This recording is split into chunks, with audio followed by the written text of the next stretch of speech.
Hello, my fellow fans of Dungeons & Dragons, and welcome back to Planescape Torment.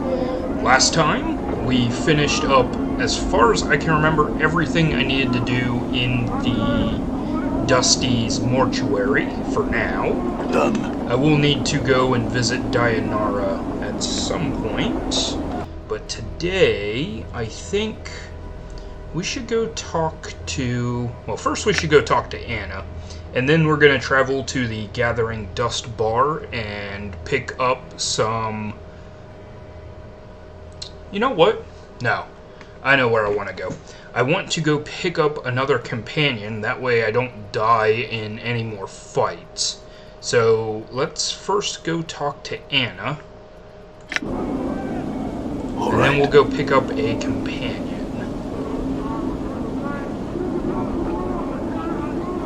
Okay, so Anna... No dadders today said walking ones looks like. So Anna sent us down into a dangerous alley to look for Farad. We got jumped.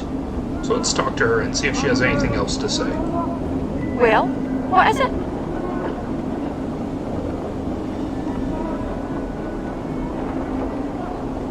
Oddly enough, south and west of the mortuary is an alley filled with heavily armed thugs. Know anything about that?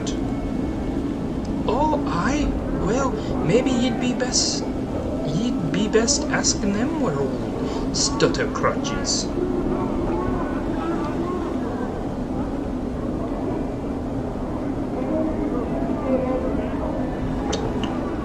I don't think... well, we could either truthfully threaten her, bluff, and just ask more questions or leave. I don't really feel like threatening her, and my bluff's not good enough, so fine. Aye, pike off to wherever you came from, then. Farewell to you, too. Hope I don't get stuck with you in my party. Done. Especially hope that you don't get jealous of a fallen angel.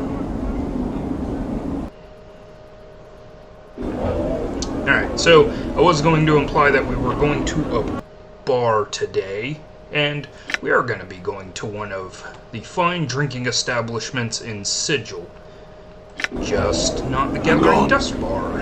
Instead, we're going to come to the Smoldering Corpse, and like I said, hopefully pick up a companion, so that we don't lose as many fights. Come on in, Cutter!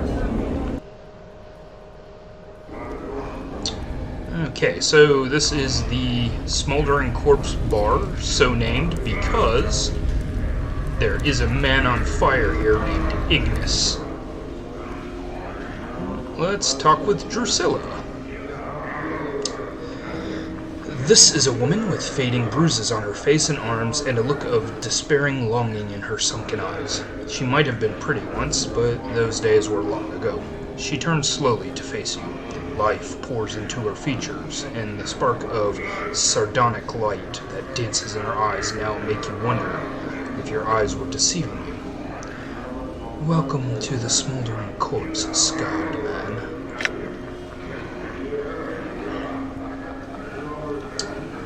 Who are you? I am Drusilla, and you must be clueless. Don't ask me how I know that, it just shines off you. Shines. Right. Answer some questions for me, please. Aye, traveler, what is it you seek? I'm looking for a collector by the name of Farad. Have you seen or heard of him? Farad, she snickers. The Collector King? You can probably find him and his stinking ilk in the trash warrens on the far side of the hive. Good luck in getting any answers from him. He's a sly devil, he is. Very well. I had another question, if you don't mind. Aye, traveler, what is it you seek? Who is that burning by the entryway? Updated my journal. That despair you saw on her face before flits across it again, like a black-winged shadow before she masters herself. That's Ignis, one of the greatest wizards ever to come out of the slummy excuse for a cesspool. They caught him, and they opened a channel to the plane of fire through him, and now he's just a doorway for it, keeping himself alive by force of will alone. If someone could douse him for a few moments, it'd give him his life back again. But they don't make enough water to do that. What's your connection to him? Her voice practically throbs with a deep ache. I was Ignis's lover, and he my beloved. He loved the flame more than me, and now he has become the flame. And because I love him, I love the flame. But that's all done with now. Now I wait for him to douse himself. I sell what little I have just so I can be near him. I understand. Farewell. Alright, so this Ignis is actually another companion that you can recruit eventually. But we need to find something to douse him so that he can regain his consciousness. Now, we are here for Dakin. And if you are a player of Magic the Gathering, his name is very similar to a character in that game as well. But let's talk with Dakin. The man before you is old. His dry, yellow skin has the scars of one who has traveled everywhere and never rested long in any one place. His pinched face is inhumanly angular, and his ears sweep out from his skull, tapering to points. He wears a loose-fitting orange tunic, and a strange, shimmering blade is strapped across his back. The blade looks to be a two-pronged glaive, made of some metal whose surface swirls like a film of oil on a pond. Greetings. The man turns to you, his eyes like polished coal. He stares through you, and for a moment you wonder if he might be blind.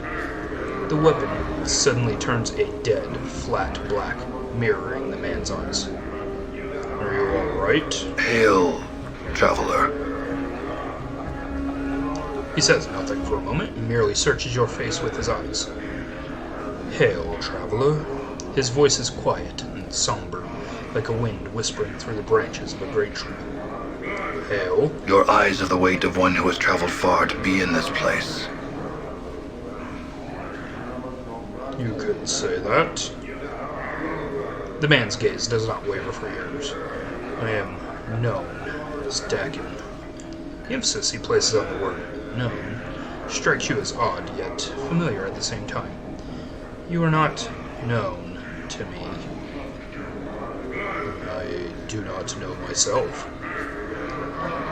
That is for the best. In knowing yourself, there would be little in the planes left worth knowing. He falls silent for a moment, still studying you with his cold black eyes. I would know why you have come to this city. I am looking for answers. I have many questions. Speak your questions. I will hear you. Sorry for that cut, guys. I had a coughing fit. So, speak your questions. I will hear you. Your features are unfamiliar to me. What are you? A Githzerai. Githzerai. A Githzerai is one of the people. One of the people? A Githzerai. Yes, but what are the Githzerai exactly? Dakin is silent for a moment and then speaks. Our history does not need to be made known to you. We would bleed to death on Time's blade before I recited a fraction of the histories of our people. I don't need to know your histories, but I would know of your people as they are now. Dakin is silent for a moment. Know this, and accept it as an answer. We are the people who make a home upon the shifting plane of Limbo. With a deft motion, Dakin slips the blade from his back and holds it before him. Wait and see what happens. There, we mold the matter of Limbo with our minds. We forge cities with our thoughts. As you watch a series of rippling waves, of metal begin to roll forth from the center of the blade. The pitch and crest of the waves match the inflections in Dakin's voice. In its chaos, we dwell with only our knowing to preserve us. We are the Githzerai. What is that blade you have? It moved, shifted in response to your voice. It is a Karak blade. It is an object that lets others know the rank of the wielder. It's made out of a strange metal. It's almost hypnotic the way it shifts back and forth. Dakin falls silent for a moment, as if searching for the correct words. In your tongue, the closest translation is chaos matter. The people may shape it with their thoughts. Move it with their thoughts. Karak is not shaped by heat, but by knowing oneself. It is a mirror that reflects the will of the wielder on its surface and in its edge. When one knows themselves, the blade is strong, harder, and stronger than steel. When one does not know themselves, the blade is as water, formless and weak. What rank does the blade signify? The blade is a symbol carried by the Zerth. A Zerth is one who knows the words of Zerthamon. In knowing the words of Zerthamon, they know themselves. I had some other questions. Speak your questions. I will hear you.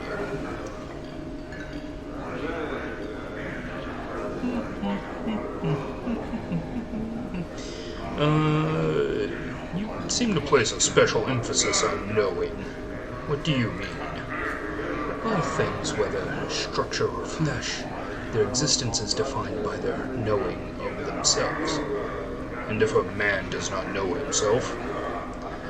When a mind does not know itself, it is flawed. When a mind is flawed, the man is flawed.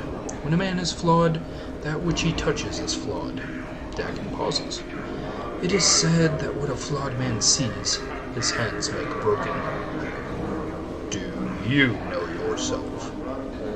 Dakin falls silent. His coal-black eyes take on the same distance that you noticed when you first spoke. I ask again, do you know yourself? When Dakin speaks again, his voice has changed. His words echo like a great stone dropped into a chasm. It looks like he is forcing the words from his chest. It is not my will that you know this.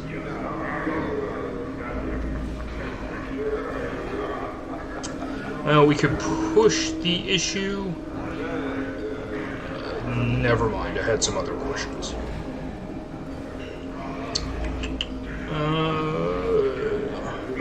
Alright, let's see if he knows anything about Farad. Do you know a man named Farad? I'm told he knows something about me. That one is not known to me. I had some other questions. And the last one, I've lost a journal to know where it might be. Because asking random people that is oh so useful. The location of such a thing is not known to me. Then there is nothing to be said. Farewell. As you turn to leave, the man speaks sharply. The first time you have heard his tone change since the conversation began. That's not true, but okay. Hold. The man's voice levels out. This city is not known to you.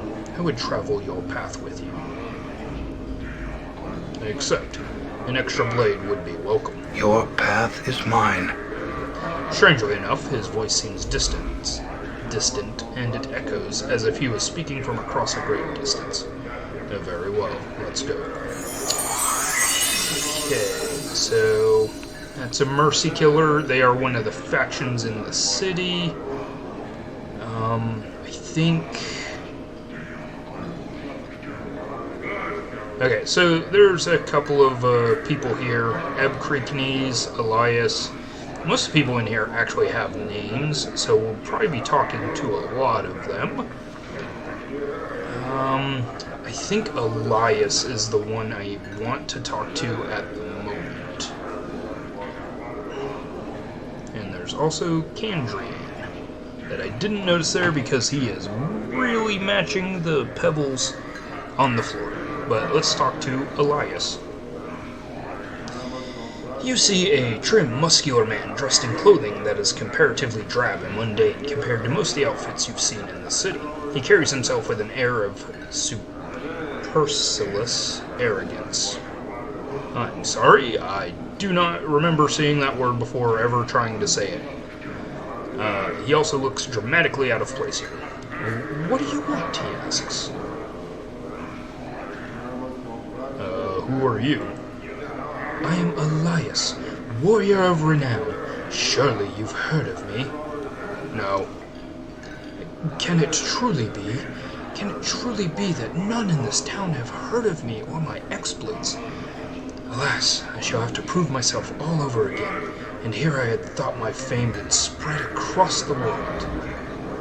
What world are you from? I come from the city of Aliburn on the River Tame. Surely you have heard of its glories and wonders. No matter.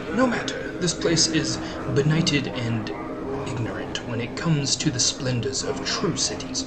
I'm told that my land is what is called a prime by the denizens of the city, though a prime of what, I don't know. How did you get here? I was chasing my old foe, the villainous life shade, Tenelal. He pauses, waiting for acknowledgement, and then continues.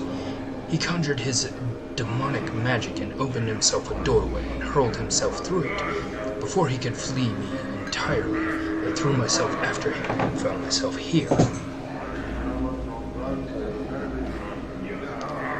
Oh, I get it. You're one of the clueless.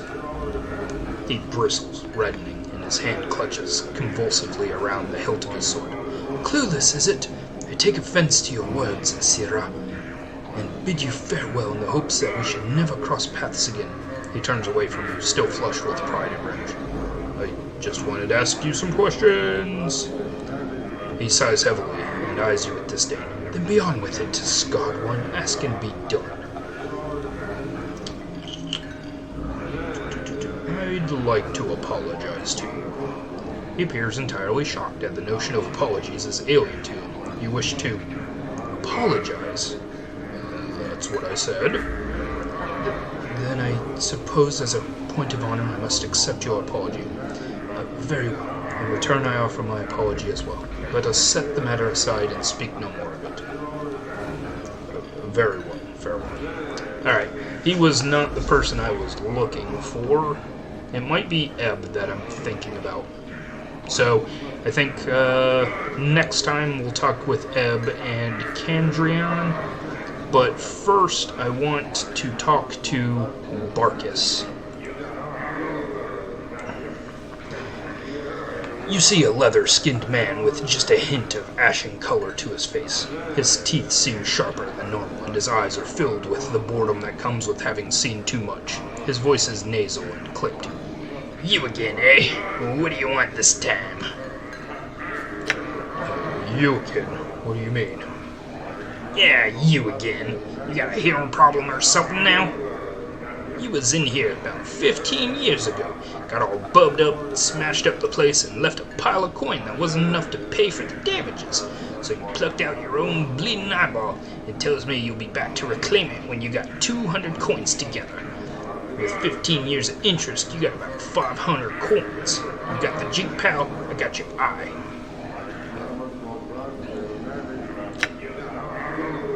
$500? That's ridiculous. He pauses for a moment, considering.